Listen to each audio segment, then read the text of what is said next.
Welcome to Fun and Games Side Quests. Every episode is a different host sharing a video game they love and why they love it. Hello, my name is Gooey Fame. I host the podcast Flashback 64, which is a chronological retrospective on the Nintendo 64 library. I also host quite a number of podcasts, including Virtual Theater, which is a podcast about video game movies. And I also do videos on YouTube on my own channel, which is Gooey Fame, where I do Gooey's Dungeon Dive, which is a podcast where I go through all of the dungeons in the Legend of Zelda series and analyze them and rank them. And I also make videos over on the YouTube channel for the website zeldadungeon.net. And that is because I have had a lifelong love of the Legend of Zelda series. And it all starts with the game I'm going to talk about today, which is the original Legend of Zelda for the NES. That is where I got my start. My lifelong love of The Legend of Zelda has gone through many phases, and along the way, I kind of learned a different thing that I loved about the game that helped unlock a further appreciation for the game. So I want to talk about what I love about the game, but kind of how I encountered it in my life, because I went through different stages. So my love of it goes way back to when I first started having memories, really. My grandfather on my dad's side was obsessed, or he was very fascinated by video games. And when I would go over to his house, he had both an NES and a Super Nintendo. And there I would play both The Legend of Zelda, which came out before I was born, and A Link to the Past, which came out around the same time as me. But definitely my fascination started with the original Legend of Zelda. And that was because as a kid, I was definitely too young to understand a lot of things about what was going on in certain video games. Obviously, some were very simple, and even The Legend of Zelda is very simple, though it gets a little bit deeper later. But that's what I loved about it, and it's what I think anyone at first glance can really see in this game, which is it's one of the first games with a large world to explore, and you can kind of do it at your own leisure. You can complete a lot of it in any sort of order. There's dungeons throughout the land that you have to go and gather, pieces of the Triforce within, but you can kind of find them in different orders. And so when I was a kid, that's all I saw. I didn't really know the objective.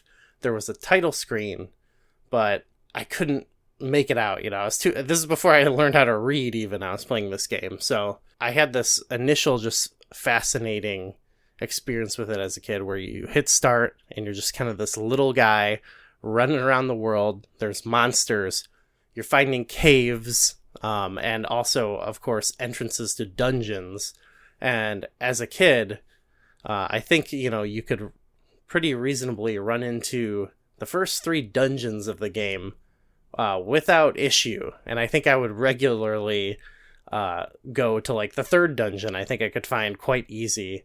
So it was sort of this mess, but there was some thrill and some mystery to it. Not having all the pieces definitely lodged it into my memory. And then I would watch episodes of the cartoon on the VHS, and it would further kind of ingrain it. And to this day, even before I kind of experienced it more in my life, I always had sort of a love of that simplistic era of The Legend of Zelda.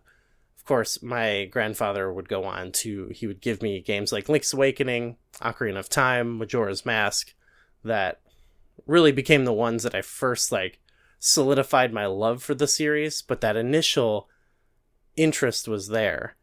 And when I ended up getting the collector's edition, Legend of Zelda Collector's Edition for the GameCube, which featured that among other Zelda games, it kind of brought it back to the forefront in my life. And now I could I could read, and it starts with the it sounds so silly to say, but you get this epic title screen of a waterfall, and the title set amongst like a shining backdrop, The Legend of Zelda, and you get this more detail on the story as the text scrolls, and it tells of this fantastical tale of a evil wizard that I already knew now as Ganon, that had taken over Hyrule.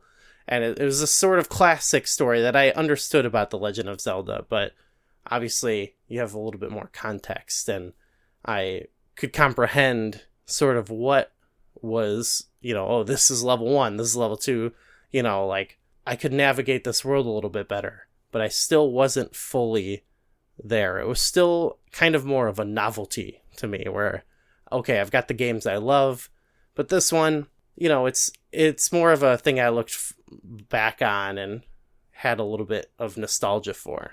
But as I grew up and my obsession with the series continued, I eventually joined the website zeldadungeon.net as a contributor, as a volunteer, and I thought, okay, I need to actually beat this game. So I got down, I got a walkthrough, and I kind of held to this walkthrough, and I beat it, and boy, was it satisfying. I didn't understand the game much more on a personal level, but I felt I did have this deep accomplishment, this deep feeling of accomplishment, like, wow, I did it. I reached the pinnacle. And that's because I started to experience some of the later dungeons of the game that have quite a bit more tough enemies. The sort of riddles or puzzles of what you're supposed to how you're supposed to progress become a little bit more tricky. So, having a guide, it pushed me to the finish. It got me to where I needed to go, but I didn't fully have that love. But now that I was past that and I knew it was possible, I would eventually revisit the game years later for various projects, especially Gooey's Dungeon Dive, where I wanted to sort of take the whole game in and really experience it. Not just the dungeons, but the whole game. And that's where I really unlocked what I loved about the game. And the key factor was having the manual. The manual that actually came with the game, the original release of the game, was really what unlocked it, because it features so much more depth in describing the story of the world. There's all this beautiful art that I appreciated looking it up on galleries on various Zelda fan sites, but actually seeing it in context of the book really heightened things. And so I'm reading over this, and it gives so much more detail to this fantasy world that was always quite mysterious to me, like seeing certain creatures portrayed in the artwork is quite different than seeing it on screen, or like kind of comprehending certain things that are a bit more abstracted in the game. Seeing it portrayed in this way really unlocked a part of the game for me. And what really got me was that I realized that this manual was actually quite key to also just progressing in the game. It gives you very valuable information about certain items or dungeons in the game. And for my dungeon analysis series, it really helped because it gets more in depth with how the dungeons actually work. So the way all this worked was, you of course got your typical info about all of the items and stuff like that, but towards the end of the manual, I noticed there is actually a map of part of the world, and some of the dungeons marked, and some of things marked with a question mark, almost like you're playing a modern game, like an Assassin's Creed game, seeing a little point of interest, And then some of the map was still kept clouded, and it was kind of the area that I remember being able to get to as a kid, but with a little bit more info, a little bit more hints and things dotted amongst it. And I was like, oh, that's cool. Like, the manual actually kind of gives you a bit of a guide. And not only that, it gives you sort of a walkthrough on how to beat, like, I think it was up to the first dungeon in the game, if not the second.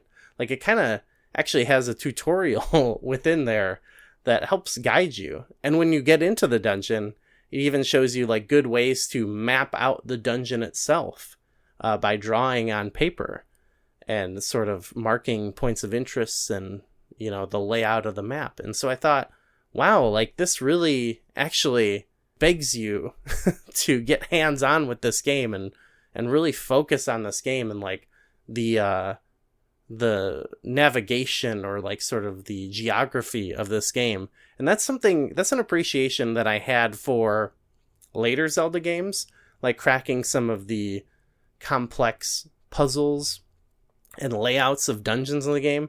But it's always something that I thought was sort of superfluous, at least for me, playing The Legend of Zelda, because the first time I ever beat it, I sort of hugged a walkthrough. It was unlike other exploration games and more like a level-based game, because I was just going from point A to point B. And so now, with this knowledge in hand, along with some of the later dungeons in the game, there's a bit of lore tidbits. They almost disguise it as lore in the manual, but I believe it's Impa, the character of Impa, who's sort of Zelda's helper, gives you further tips on how to unlock later dungeons in the game. And so now that, combined with some of the more vague in-game hints, I found that this game was actually quite relaxing to play through and quite fun and mysterious, because, of course, I had some things I remembered from my previous playthroughs, but a lot of it, you know, I felt like I was re-experiencing it for the first time, and so I was starting to catch on to some of these little secrets that are in the game. This feeling really came back to me when I played the recent game Tunic, which borrows heavily from the Legend of Zelda series for influence, and the one thing that really stood out to me was collecting pages of a manual within the game, and they give you hints, but they're a bit more vague, and you have to translate sort of some of the things in your mind, like looking at it as a puzzle in itself. And sometimes collecting more pages will explain things from other pages, and you know, it's a little bit cryptic, but you can kind of work it out. And that sort of combines different ways, like within this one game, of how I sort of grew up developing my love for The Legend of Zelda, which is at times trying to decipher things that I don't quite understand, that later on eventually click in my brain, and now I have all of the information to progress. And there's not much more of a satisfying feeling than that. So that's the thing I love about this weird, open, cryptic game, is that under its surface, my initial impression of it, it's actually a very welcoming game. And now it's a game that I can just pick up and play for all the way through, really, actually in one sitting. It's not a very long game, and it's just such a satisfying gaming experience. There's really, for me, nothing like it. So that is why I chose this game, and I hope you enjoyed listening to my journey through learning to love this game. Thank you for having me on the podcast. It was a lot of fun, and happy gaming. Do you feel like you're the only person in your circle who wants to go deep about video games regularly? We were like that too, until now. Welcome to Crossplay Conversations, the brand new bi-weekly topical video game podcast from Luke Lewis, Joseph Hooper, and Jacob McCoy. With many years of breaking it down separately on shows like the Left Behind Game Club, Player Podcast, and Lukewarm Games, the gang is finally coming together to publish their gaming group chat in audio form every other week. Expect roundtable reviews of the latest games, profiles of upcoming indies, and insightful conversations about essential topics in the video game industry. All with a mostly positive, insightful, and fun style. Crossplay Conversations debuts on August 1st, with brand new episodes hitting every other Tuesday.